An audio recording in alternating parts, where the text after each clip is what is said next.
ओम नमो भगवते वासुदेवाय. श्रीमद भागवत महापुराण कथा ज्ञान यज्ञ. श्रीकृष्ण सांगतात, परमयशस्वी सम्राट पुरुरवा प्रथम उर्वशीच्या विरहानं वेडापिसा झाला होता. पण नंतर शोक आवरल्यावर त्याला प्रबळ वैराग्य आलं. तेव्हा तो म्हणाला, प्रथम आपल्याला सोडून निघून जाणाऱ्या उर्वशीच्या माग राजा पुरुरवा नग्न अवस्थेत वेड्यासारखा अतिशय विव्हळ होऊन जात जात म्हणू लागला, हे निष्ठुर हृदय प्रिये, थांब थांब.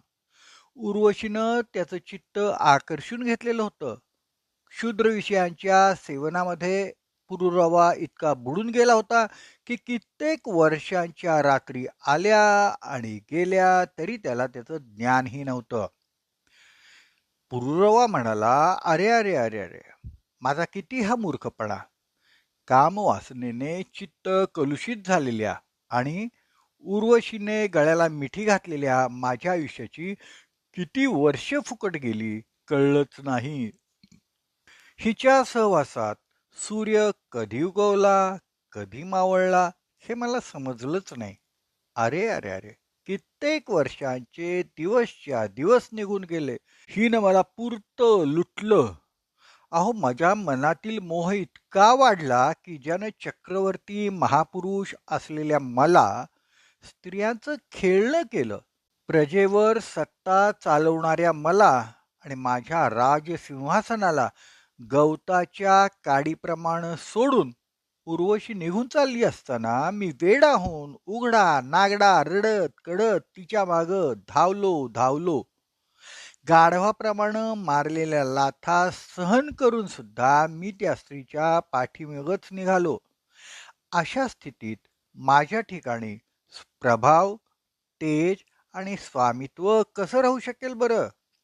स्त्रियांनी ज्याचं मन चोरलं, त्याची विद्या, त्याची तपश्चर्या, त्याचा त्याग, त्याचा शास्त्राभ्यास, एकांतात राहणं किंवा मौन, सारं सारं निष्फळ आहे. स्वार्थ न कळणाऱ्या तरी सुद्धा स्वतःला पंडित समजणाऱ्या मदमूर्खाचा धिक्कार असो. अरे अरे अरे, मी सम्राट असून सुद्धा स्त्रियांनी मला गाढवासारखं बैलासारखं आपल्या अधीन करून घेतलं. अनेक वर्षे उर्वशीचं अधरामृत सेवन करून सुद्धा माझी कामवासना तृप्त झाली नाही. जसा आहुती मागून आहुती दिल्या तरी अग्नी तृप्त होत नाही. कुलटेनं चोरलेल्या चित्ताला जीवनमुक्तांचे स्वामी इंद्रियातीत अशा भगवंतांच्या खेरीज कोण मुक्त करू शकेल? वैदिक सुक्तांनी उर्वशीनं मला चांगल्या रीतीने उपदेश करून सुद्धा मन ताब्यात नसलेल्या मदमूर्खाच्या मनातील तो भयंकर मोह नाहीसा झाला नाही. दोरीचे स्वरूप न जाणल्यानं तिच्या जागी सापाची कल्पना करून जो भयग्रस्त होतो त्याला दोरी काय करणार? मनच जर माझ्या ताब्यात नाही तर मी तिला काय दोष द्यायचा? कुठं ते मलिन, दुर्गंधीनं भरलेलं अपवित्र शरीर आणि कुठं ते सुकुमारता इत्यादी फुलांसारखे गुण. परंतु मी अज्ञानानंच वाईटाला चांगलं मानलं. हे शरीर मात्या पित्यांच्या मालकीचं आहे का पत्नीच्या? हे मालकांचं आहे का अग्नीचं आहे का कुत्री गिधाडांचं आहे? हे आपलं आहे की बांधवांचं आहे? खूप विचार केला तरी हे निश्चित ठरवता येत नाही की हे शरीराचा मालक आहे तरी कोण. अशा अपवित्र तुच्छ शरीराच्या ठिकाणी माणूस आसक्त होऊन म्हणतो, आहा, स्त्रीचं मुख, स्त्रीचं नाक आणि स्त्रीचं हास्य किती सुंदर आहे. हे शरीर त्वचा, मांस, रक्त, स्नायू, मेद, मज्जा आणि हाडं यांचा समूह असून ते मलमूत्र आणि पुवानं भरलेलं आहे. त्यामध्ये रममाण होणाऱ्या माणसात आणि किड्यांच्यात अंतर कुठं राहिलं? म्हणून ज्याला आपलं कल्याण करून घ्यायचं असेल अशा विवेकी पुरुषानं स्त्रिया आणि स्त्रीलंपट यांची कधीही संगत करू नये. विषय आणि इंद्रिय यांच्या संयोगानंच मनात विकार उत्पन्न होतात, एरवी नाही. जी वस्तू कधी बघितली नाही किंवा ऐकली नाही तिच्याबद्दल विकार उत्पन्न होत नाहीत. जे विषयांबरोबर इंद्रियांचा संयोग होऊन देत नाहीत, असं मन निश्चल होऊन शांत होतं. म्हणून इंद्रियांचा स्त्रिया किंवा स्त्रीलंपट यांच्याशी कधीही संबंध येऊन देऊ नये. माझ्यासारख्यांची गोष्ट कशाला, पण मोठमोठ्या विद्वानांच्या बाबतीत सुद्धा त्यांची इंद्रिय आणि मन विश्वास ठेवण्याजोगी नसतात. भगवान श्रीकृष्ण म्हणतात, राजराजेश्वर पुरुरव्याच्या मनामध्ये जेव्हा अशा तऱ्हेचे उद्गार उमटू लागले, तेव्हा त्याने उर्वशी लोक सोडून दिला आणि ज्ञानाचा उदय झाल्यामुळं त्याचा मोह नाहीसा झाला. नंतर त्यांनी आपल्या हृदयातच आत्मस्वरूपानं माझा साक्षात्कार करून घेतला आणि तो शांत झाला. म्हणून बुद्धिमान पुरुषानं दुस्संग सोडून देऊन सत्संग धरावा. संत पुरुष सदुपदेशानं मनातील सर्व आसक्ती नष्ट करतात. संतांना कशाचीही अपेक्षा नसते. त्यांचं चित्त माझे ठाई जडलेलं असतं. ते अत्यंत शांत आणि समदर्शी असतात. त्यांच्या ठिकाणी मी माझेपणा मुळीच नसतो. सुखदुःखादी द्वंद्वे त्यांना बाधत नाहीत. तसंच ते कशाचाही संग्रह करत नाहीत. हे भाग्यवान उद्धवा, संतांच्या सभेत नेहमी माणसांचे हित करणाऱ्या माझ्या कथा चालतात. जे त्या कथा ऐकतात त्यांचं सगळं पाप नाहीसं होतं. जे लोक आदरानं आणि श्रद्धेनं माझ्या कथांचं श्रवण, गायन आणि कौतुक करतात, तसंच जे माझंच चिंतन करतात, तेच माझी भक्ती प्राप्त करून घेतात. अनंत गुणांचा आश्रय, आनंदानुभव स्वरूप अशा ब्रह्मरूप माझी भक्ती ज्याला प्राप्त झाली, त्या सत्पुरुषाला दुसरं मिळवाव्याचं काय शिल्लक राहतं सांग ना. ज्यानं अग्नीचा आश्रय घेतला त्याला थंडी किंवा अंधार यांची काळजी नसते. त्याचप्रमाणे जे संतांना शरण जातात त्यांची जडता, संसारभय आणि अज्ञान नाहीसं होतं.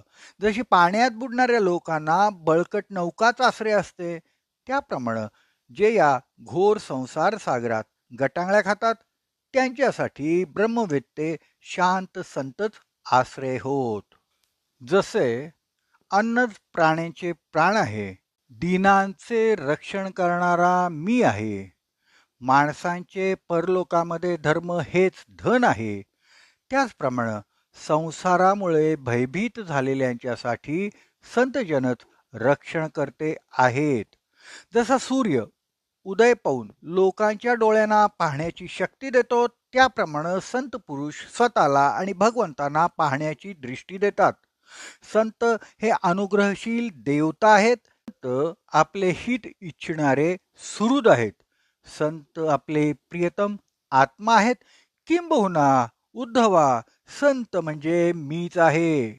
अशा रीतीने पुरुरव्याला आत्मसाक्षात्कार होताच त्याचं उर्वशी लोकाचं आकर्षण नाहीसं झालं. त्याच्या सर्व आसक्ती नष्ट झाल्या आणि आत्म्यात रममाण होऊन तो या पृथ्वीवर वागू लागला. उद्धवानं विचारलं, भगवान, आत्मा हा साक्षी असून स्वयंप्रकाशित आहे. तो काहीही करत नाही आणि देह दृश्य असून अचेतन आहे, म्हणून तोही काही करू शकत नाही. परंतु त्याचा अनुभव तर येतो. तो कुणाला? आत्मा अविनाशी, निर्गुण, शुद्ध, आत बाहेर, परिपूर्ण आणि अग्नीप्रमाणे स्वयंप्रकाशी आहे आणि शरीर लाकडासारखं अचेतन आहे. तर मग जन्म मृत्यूरूप संसार कुणाला आहे? श्रीकृष्ण भगवान म्हणतात, जोपर्यंत आत्म्याचा संबंध देह, इंद्रिय आणि प्राणी यांच्याशी असतो, तोपर्यंत अज्ञानी माणसाला हे जग असत्य असून सुद्धा सत्यच वाटतं. जसं स्वप्नात अनेक पदार्थ नसून सुद्धा दिसतात, परंतु जाग येताच ते सर्व नाहीसे होतात. त्याचप्रमाणे जागेपणी सर्व विषय खोटे असले तरी सुद्धा त्यांचं नेहमी चिंतन करत राहिल्यामुळं ते खरे वाटतात. त्यामुळे संसार नाहीसा होत नाही. जोपर्यंत माणूस स्वप्न पाहत असतो तोपर्यंत त्याला मोठमोठ्या संकटांशी सामना करावा लागतो. परंतु जेव्हा तो जागा होतो त्या स्वप्नातील ती संकटे त्याला पीडा देत नाहीत.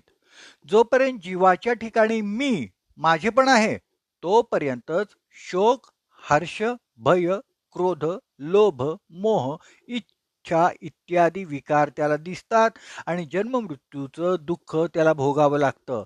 आत्म्याचा याच्याशी काहीही संबंध नाही. देह, इंद्रिये, प्राण आणि मन यांच्यामध्ये राहणारा आत्माच जेव्हा गुण आणि कर्मानी युक्त असलेल्या लिंग शरीराचा अभिमान धरतो तेव्हा त्याला जीव म्हणतात. हा जीवरूप आत्माच सूत्रात्मा, महत्त्व इत्यादी पुष्कळशा नावांनी ओळखला जातो. तो काळाच्या अधीन होऊन संसारात ये जा करतो. अहंकारामुळं मन, वाणी, प्राण आणि शरीर यांच्या ठिकाणी होणारी कर्मे देव, मनुष्य इत्यादी अनेक रूपांमध्ये दिसत असली तरी त्यांना काहीच मूळ नाही. विवेकी मनुष्य सर्व दृष्टीने तृष्णारहित होऊन उपासनेच्या साण्यावर धार लावलेल्या ज्ञानरूपी खड्गानं या अहंकार वृक्षाला तोडून जगामध्ये वावरतो. जे या जगताच्या सुरुवातीला आणि शेवटी आहे केवळ तेच मध्ये सुद्धा आहे. ते म्हणजे या विश्वाला प्रकाशित करणारे आणि विश्वाचे कारण असलेले ब्रह्म होय. ते वेद, स्वधर्माचरण, स्वानुभव, उपदेश आणि तर्क यांच्या साह्यानं जाणून घेणं हेच ज्ञान होय. सोन्यापासून कंकण, कुंडल इत्यादी अलंकार तयार होतात, परंतु ते अलंकार बनण्यापूर्वी आणि मोडल्यानंतर सोनच असतं. मध्ये केवळ त्यांचेच कंकण, कुंडल इत्यादी अनेक नावांनी व्यवहार केले जातात. तेव्हाही ते सोनच असतं. त्याचप्रमाणे या जगताच्या प्रारंभी, अंती आणि मध्ये अनेक नावे रूपे असलेला मी आणि मीच असतो. हे उद्धवा, जागृती, स्वप्न आणि सुषुप्ती या 3 अवस्थांनी युक्त मन, त्या अवस्थांना कारण असणारे 3 गुण आणि त्या त्रिगुणांचे कार्य असणारे अध्यात्म, अधिभूत आणि अधिदैव असे त्रिविध विश्व ज्या चौथ्या परमात्म तत्वामुळं अनुभवायला येतं व समाधी अवस्थेत या त्रिविधतेचा अनुभव येत नसला तरी जे तत्व असतं तेच सत्य आहे. जे अगोदरही नव्हतं आणि शेवटीही राहणार नाही ते जग मध्येही नाहीच. ते फक्त नाममात्र आहे. जे जे ज्या कारणापासून उत्पन्न झाले व ज्याच्यामुळं अनुभवाला येतं ते सर्व कारण स्वरूप आहे असा माझा दृढ निश्चय आहे. उद्धवा, अनेक प्रकारचे गुण आणि कर्मे याने युक्त हा देह, इंद्रिय इत्यादी पदार्थ अज्ञानामुळं आत्म्यापासून वेगळे नाहीत असं वाटतं. परंतु ज्ञानामुळेच ते अज्ञान दूर होतं. आत्मा घेतलाही जात नाही किंवा टाकलाही जात नाही. जसा सूर्योदय माणसांच्या दृष्टीचा अंधार नाहीसा करतो, तो नवीन काही निर्माण करत नाही. त्याचप्रमाणे माझं खरं ज्ञान मनुष्याच्या बुद्धीतील अज्ञान नाहीसं करतं एवढंच. अद्वितीय आत्मतत्वामध्ये भेदाची कल्पना केली जाते तेच अज्ञान हो. या भ्रमालाही आत्म्याशिवाय दुसरे अधिष्ठानच नाही. एखाद्या साधकाच्या शरीराला योग साधना पूर्ण होण्याच्या अगोदरच जर रोग इत्यादी उपद्रव उत्पन्न झाले तर त्यांनी पुढील उपाय करावेत. काही उपद्रव योगधारणेनं, काही धारणायुक्त आसनाने आणि काही तपश्चर्या, मंत्र, औषधे इत्यादींनी नाहीसे करावेत. काही विघ्न माझे चिंतन आणि माझं नामसंकीर्तन इत्यादींनी नष्ट करावीत. काही अकल्याण करणारी विघ्न महापुरुषांची सेवा करून हळूहळू दूर करावीत. काही बुद्धिमान योगी विविध उपाय योजून हे शरीर सुदृढ आणि तारुण्यावस्थेत स्थिर करून आणिमादी सिद्धी प्राप्त करण्यासाठी योग साधना करतात. परंतु शहाणे लोक या विचाराला मान्यता देत नाहीत, कारण तो एक निरर्थक प्रयत्न आहे. झाडाला लागलेल्या फळाप्रमाणेच या शरीराचा सुद्धा निश्चितपणे नाश होणारच असतो. अखंड योग साधना करीत राहिल्यानं शरीर जरी सुदृढ झालं तरी सुद्धा बुद्धिमान पुरुषाने साधना करायचं थांबून त्यात संतुष्ट राहता कामा नये. माझ्या प्राप्तीसाठी त्यांनी नेहमीच प्रयत्नशील असावं. जो योगी माझा आश्रय घेऊन या योग साधनेमध्येच निमग्न राहतो त्याला कोणतेही विघ्न डळमळीत करू शकत नाही. त्याच्या सर्व इच्छा नष्ट होतात आणि आत्मानंदाच्या अनुभूतीमध्ये तो मग्न होऊन जातो. गोपाळ कृष्ण भगवान की जय. उद्या पुन्हा ऐकूया श्रीमद भागवत महापुराण कथा ज्ञानयज्ञ.